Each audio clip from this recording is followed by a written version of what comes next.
Hello, this is Cherilyn Eagar, candidate for U.S. Congress in Utah's 2nd Congressional District. Today's Monday, March 26th, and I'd like to welcome and congratulate all the new state delegates for going out to the caucus on March 15th and getting involved.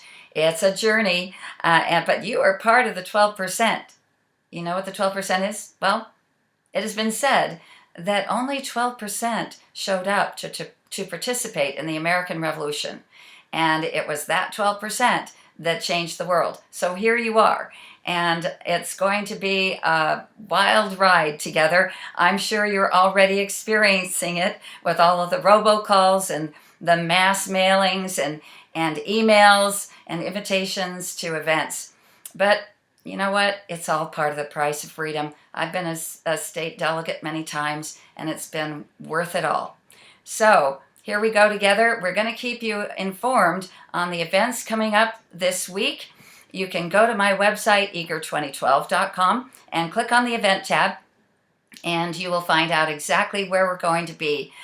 We know that we're in Salt Lake, Paiute, Wayne, San Pete, and Sevier counties this week. So we look forward to meeting with you and listening to your concerns. I'd like to share with you just briefly 5 principles that I believe every action in Congress needs to be anchored upon. First is the concept of limited government. Secondly is personal accountability.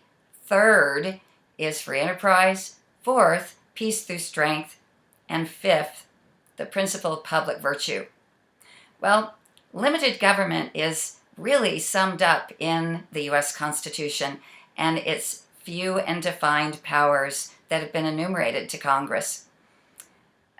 The second one, personal accountability, really means that when we elect somebody to office, it is their primary job to balance the budget and keep the economy stable.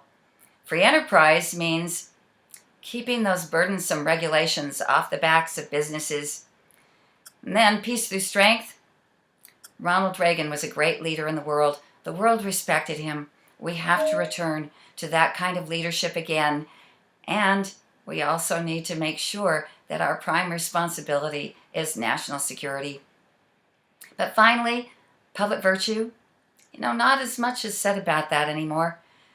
But for me, it's all about restoring the principles of self-reliance, self-governance, of putting aside our selfish wants and needs for the greater good for our communities and our society. And those are principles that we have lost track of.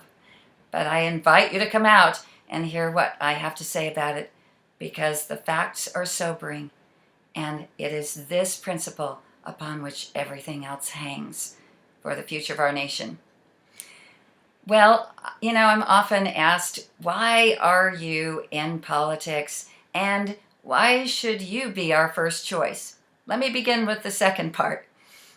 I believe I'm your best choice because I am the candidate in this race that has actually been in the venues that I'm going to be in when I go to Congress. You see, we wouldn't get on an airplane with a pilot that hadn't had any experience flying that plane. We wouldn't go to a surgeon for surgery who hadn't done the surgery, and we wouldn't put people on the front lines to do hand-to-hand combat if they hadn't been trained to do it. But then why do we sometimes, more often than not, elect somebody because, oh, he's a good person, or, oh, I know her, she's my friend? That doesn't make sense. We have to be electing people who have had that experience, and that's who I am in this race. I have a trusted conservative record from the local school board to the state legislature to Congress and all the way to the United Nations. I bring a perspective that no other has in this race because I have been for many years solidly and consistently advocating for limited government and the conservative values that made this country great and that makes the state of Utah exceptional.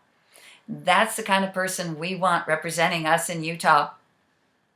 And so, finally, let me just answer the question about why would I want to be in politics? Well, let me ask you, why are you here? Why did you show up to your caucus meeting on March 15th? For me, it's summed up in the words to the song, The Impossible Dream. To right the unrightable wrong, to be willing to march into hell for a heavenly cause. What's that heavenly cause? Well, it's restoring the principles of the Constitution. It's defending our families, our religious liberties, our freedom, and our peace. That's where it's at for me. And so I hope that that's where it's at for you. But I know that together, that 12% is going to make all the difference in the world, and it will not be an impossible dream. So we invite you to join us today. Go to my website, eagar2012.com. Oh, and by the way, there's a special piece on the website that you can look at, and I think it's called What You May Not Know About Cherilyn Eagar.